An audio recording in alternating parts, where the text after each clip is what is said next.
कल रेसलमेनिया 41 का promotional poster release कर दिया गया है जिसमें बड़े बड़े सितारे नजर आ रहे हैं। लेकिन इस चीज़ पे गौर करें, ये तो जॉन सीना है और हैं भी दरमियान में, तो इसका मतलब है कि जॉन सीना भी वापस आने वाले हैं। ये भी कंफर्म नहीं है कि ये वापसी करके किसके साथ दुआत करेंगे, लेकिन रेसलमेनिया 41 के प्रमोशनल पोस्टर में इनका फीचर होना इस बात का हिंट है कि ये अपनी वापसी कर सकते हैं। कुछ दिन पहले प्रेडिक्ट किया गया था कि गोल्डबर्ग अपनी वापसी कर सकते हैं और ये भी प्रेडिक्टेड था कि ये क्राउन ज्वेल में अपनी वापसी करेंगे। लेकिन अब WWE में डिस्कशन शुरू हो चुकी है कि गोल्डबर्ग अपनी वापसी करेंगे और Gunther versus Cody Rhodes match में इंटरफेरेंस करेंगे और इस इंटरफेरेंस की वजह से Gunther first ever crown jewel champion नहीं बन पाएंगे। मामला फिर खराब होगा गोल्डबर्ग और गुंथर के दरमियान और आने वाले वक्त में फिर हमें किसी भी पेपर व्यू में गुंथर वर्सेस गोल्डबर्ग का मैच देखने को मिल सकता है। याद रहे, कल डैमियन प्रीस्ट ने गुंथर को कहा था कि तुम क्राउन ज्वेल तक अपने मामला निपटा लो, उसके बाद तुम्हारी सबसे बड़ी प्रॉब्लम होगी मैं, यानी डैमियन प्रीस्ट। अब तो समझ नहीं आ रहा कि गुंथर क्या करेंगे, एक तो डैमियन प्रीस्ट और फिर ऊपर से Goldberg. Let's see how it goes.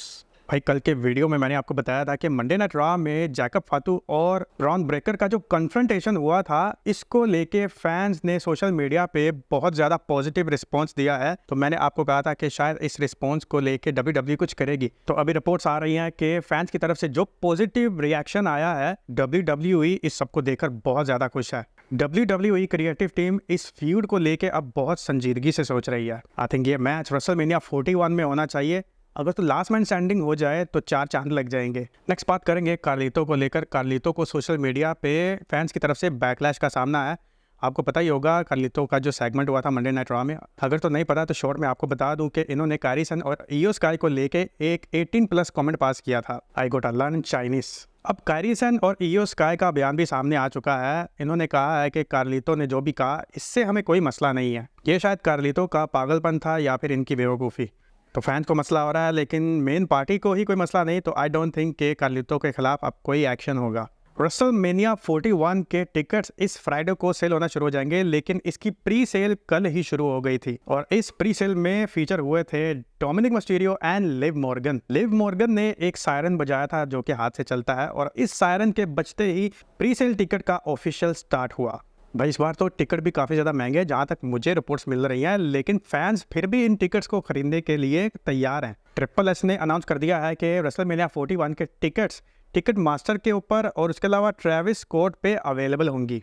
Las Vegas के जिस स्टेडियम में रेसलमेनिया 41 होनी है, उस स्टेडियम को विजिट किया कोडी रोड्स ने। और इस पिक्चर को हम देखें तो आई डोंट थिंक कि कोडी रोड्स रेसलमेनिया से पहले इस टाइटल को लूज करेंगे एंड आई थिंक वो एज चैंपियन ही कम्पीट करेंगे। बड़ी बंदी भी आ रही है फॉर द रेसलमेनिया 41। जी हाँ, मैं बात कर रहा हूँ स्टेफनी मैकमैन की, जिन्होंने सोशल मीडिया पे ये अपडेट दे दिया है। $1 बिलियन प्रिंसेस सोशल मीडिया से काफ़ी अरसे से इनएक्टिव थी और अरसे बाद इन्होंने अगर कोई खबर दी है तो बहुत ज़्यादा अच्छी है। ये इन्होंने अपने रिटर्न की। इन्होंने एक्चुअली ट्रिपल एच को लिखा है और ये कहा, I am ready triple H, I can't wait to be back in Vegas for the showcase of the immortals WrestleMania 41 on April 19 and 20। Next बात करेंगे लिव मॉर्गन को लेकर, जिन्होंने कल कहा था कि वो एक स्पेशल डेट पे डोमिनिक मिस्टीरियो के साथ जा रही हैं और आज उनका एक नया बयान सामने आ चुका है। Pre date night with daddy Dom, maybe I will bless you all with some behind the scenes from our night. Liv ने रिवील किया है कि डोमिनिक मिस्टीरियो के साथ नाइट डेट तो हो चुकी है,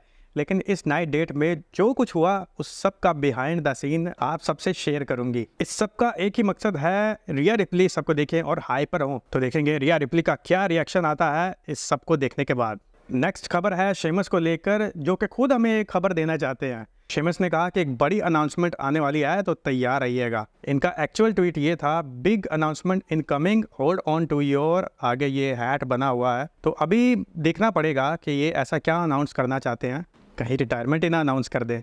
अभी तक रॉ और स्मैकडाउन की ड्यूरेशन को लेके सवाल जवाब जारी हैं, लेकिन कंफर्म फाइनल नहीं हो चुका कि करना क्या है। लेकिन अभी रिपोर्ट्स आ रही हैं कि स्मैकडाउन 3 घंटे का होने जा रहा है और ये होगा जनवरी 3, 2025 से लेकर 30 मई तक। और रॉ वापस आएगा अपने 3 आवर की ड्यूरेशन पे जब ये मूव होगा नेटफ्लिक्स पे नेक्स्ट ईयर। तो ऐसा ही होना था भाई, इतना बड़ा रोस्टर बना के अभी चीज़ों को शॉर्ट करना ये काफ़ी ज़्यादा मुश्किल लग रहा था मेरी नज़र में। नेक्स्ट बात करेंगे अंडरटेकर को लेकर, जो कि अगले 2-3 दिन के अंदर अपनी वापसी कर सकते हैं। हम सब शायद समझ रहे हैं कि सिर्फ 2 ही बड़े इवेंट आने वाले हैं, क्राउन ज्वेल और सर्वाइवर सीरीज वार गेम्स, लेकिन एक और बड़ा इवेंट है जो कि इस संडे होने वाला है और वो है हैलोवीन हैवक।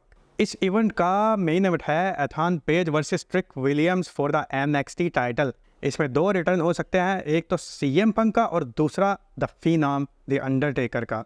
हमें से ज़्यादातर लोग NXT को देखते नहीं हैं, बट आई थिंक इस संडे जो इवेंट आ रहा है NXT का, इसको मिस नहीं करना चाहिए। WWE कुछ ऐसा वापस लाने जा रहा है जो कि आज से पहले एटीट्यूड एरा और रुथलेस एग्रेशन एरा में हुआ करता था, और वो है इंटरजेंडर मैच। इस मैच के लिए प्लान किए जा रहे हैं और मैच भी है रिया रिप्ली वर्सेस डोमिनिक मिस्टीरियो। पिछले कुछ वीक से हम देख रहे हैं कि रिया रिप्ली और डोमिनिक मिस्टीरियो के दरमियान हाथापाई हुए जा रही है, तो अब सोचा जा रहा है रिपोर्ट्स के मुताबिक कि इस हाथापाई को ऑफिशियल किया जाए इंटरजेंडर मैच के थ्रू। तो देखते हैं ये रिपोर्ट्स कहाँ तक सच साबित होती हैं। नेक्स्ट मूव करेंगे ड्रू मैकिंटायर की तरफ। ड्रू मैकिंटायर की अपडेट आ चुकी है।